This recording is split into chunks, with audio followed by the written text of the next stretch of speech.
Hello, Amy Elizabeth, somatic and intuitive healer here. As promised to my women's circle, this is for all of you that are traveling with me this month. And for those of you that still want to join, there is absolutely open space to do so. This month, we are working with specifically the new and the full moons to touch in on those points. And as I promised you, women's circle people, first thing we're going to do is touch in on this Cancer full moon, which happened on Friday, the 6th, and look at how it sits in the larger Cancer moon cycle. Now, the moon moves from new to full to new every 28 days, and that is a moon cycle. And when I'm speaking of a moon cycle here in this video, I'm speaking of the larger 2-year cycle that moves from a Cancer new moon to a Cancer full moon in 6 months, to a Cancer new moon 6 months later, to a Cancer full moon 6 months later, back to a new moon. And this Cancer full moon cycle started with a new moon on July 9th of 2021. That happened at 18 degrees for those of you that want to look at your charts to see. First of all, look at your chart. What houses are Capricorn and Cancer in? And that will give you a good idea of what area of your life you're receiving information about. So, for example, you've got a Cancer first house. This Cancer new moon, the new moon is dark. It's a receptive time. This was a time, July 9th, where we started the cycle. The cycle was born with the new moon. Mars and Venus were conjunct in Leo. They were square Uranus over in Taurus at the time. Saturn was in aspect with the Sag-Gemini Nodal axis, trine the North Node, and sextile the South Node. So asking us, what work do you need to be doing to really activate and move this nodal axis? So you'll want to get out your journal, get out your calendar, get out your planner, however you personally track what goes on in your life. Maybe scroll through your phone and look at your pictures around the beginning of July in 2021, and have a look, think back, read what was the storyline, what was coming up, what was being revealed to me.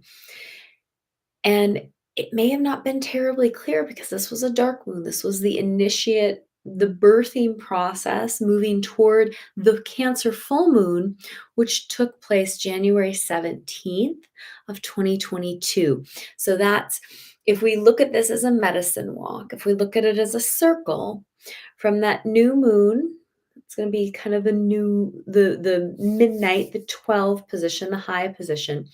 And that first full moon in January 17th, 2022, is going to be the 3 o'clock position. It's going to be the first quarter of the cycle where it's a full moon. So it's illuminating things, it's showing us what we're ready to see in this area of our life, in our Cancer area. So going back to our example of a first house Cancer, it is showing us things about ourselves that we maybe prior to this weren't ready to see, and now we're getting the opportunity to have a look at. Once again, check in your chart. Where is your Cancer? If you don't know, contact me and get a reading. Join Women's Circle. Learn more. Now, this full moon on January 17th, the sun was conjunct Pluto for this moon. The sun was, Neptune was square Black Moon Lilith and trine the moon, and Mercury and Uranus were squared. So there were some hard aspects involved in this moon, much harder than the new moon, July of 2021. So it could have been a little harder what was being illuminated, to see it, to hold it, to make space for it. So after checking that July 9, 2021 date, you're going to want to check on January 17th. And now the dates I'm giving you are the dates that these moons peak, but we enter the energy of a new moon or a full moon in the days preceding the moon and coming out of that moon. So both moving into the moon where it peaks the day of, which is the days that I'm giving you, and then a couple days after. So there's about a 5-day period where we're really peaked in that energy of either a new moon or full moons. Like I said, your calendars, your planners, your photo albums. Everybody's always on their phones taking pictures. Your journals, if you're a journaling person. And I know I journal by oftentimes one of the first things I do is list what the aspects are going on so that I can keep track of these larger cycles. We can get lost in moving from a 28-day moon to a 28-day moon, and we miss out on the bigger story. We miss out on the opportunity to move from being in the micro in our human day to day to stepping up into a more shamanic view where we're looking at a bigger picture.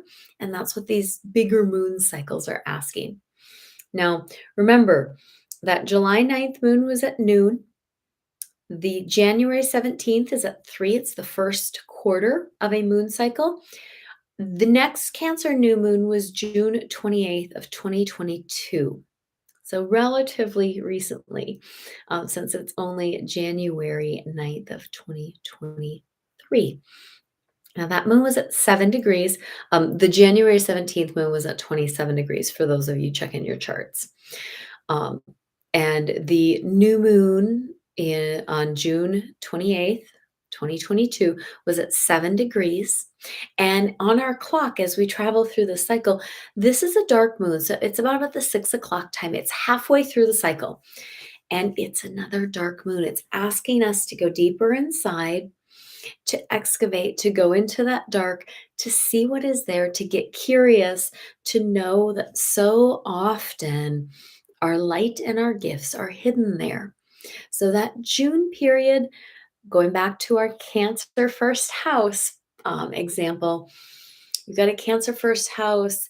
They are perhaps experiencing, especially with the sun and the moon, conjunct Black Moon Lilith, square Jupiter, um, an expansion of recognizing, oh, there are a lot of things about myself that I maybe refuse to see, that it would be useful for me to start to see and acknowledge. Venus was also sextile Jupiter, and Mars was sextile Saturn. So when we look at these other pieces, the new moon in July and the new moon in June, these two moons, these two Cancer moons that sit opposite of each other on this 2-year cycle, both had Venus and Mars as major players. So, Venus, who is in charge of our relationships and our self worth, Mars, who is taking action toward those things, Jupiter, who is expanding things, bringing joy, optimism, also self righteousness, and Saturn, who can restrict us and ask us to be small, or who can hold the structure of what we want to build. There's so much going into this. So recognizing that the moon that we had on uh, January 6th. So remember, I said that June 28th was 6 o'clock. So this January 6th moon we just had on Friday is now at that 9 o'clock time. And it's illuminating another level that allows us to see what the story has been 3/4 of the way through the story, a story that started back on July 9th. Now, another way you can look at this, because of course, the wheel, the medicine wheel, our journey is always moving. We're on a spiral path. We're not just walking a circle and stopping. We're always in different stages of this. So, well, this first example I gave walked us 3/4 of the way through the cycle. The other way to examine this is that the new moon on June 28th was also the start of a cycle.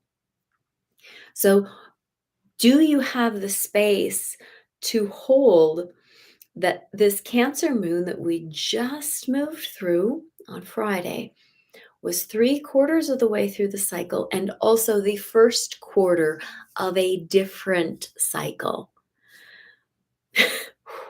Yes, because we're always moving through all of these cycles simultaneously. And this cycle is really focused on your Cancer house, on how you're feeling, on how you're letting your emotions flow. Where is your vulnerability? How do you work with your vulnerability? So, just some questions. How are you feeling things? How are those feelings showing up in your day to day life and in your day to day world? Like I said, get out your planners, get out your schedules, get out your journals if you do that. Scroll through your pictures, see if you can start to feel into what those storylines are, because neither of these stories are complete yet. So you still have time to write your story, and to write your story from a very soul-centered way rather than a, well, this is what I want in my head because it feels good for our egos. We all do it. I do it. I don't know anybody who doesn't. But feeling into the, this is what actually feels good. And it may feel vulnerable and scary to expose yourself that way. And you're 3/4 of the way through a cycle or a quarter of a way into a cycle. So there is still time to continue to write your story the way you want it. I will drop dates and degrees and um, some other information in the show notes if you want to know more about how this astrology is landing in your chart so you can be a more active author of your own story. Contact me for an astrology reading. If you identify as female or are in a body with a uterus, you are welcome to join my women's circle. And we do a deep dive into very specific astrological aspects every month. And that shifts and changes. So it's a really great way to really start to move in harmony with your chart.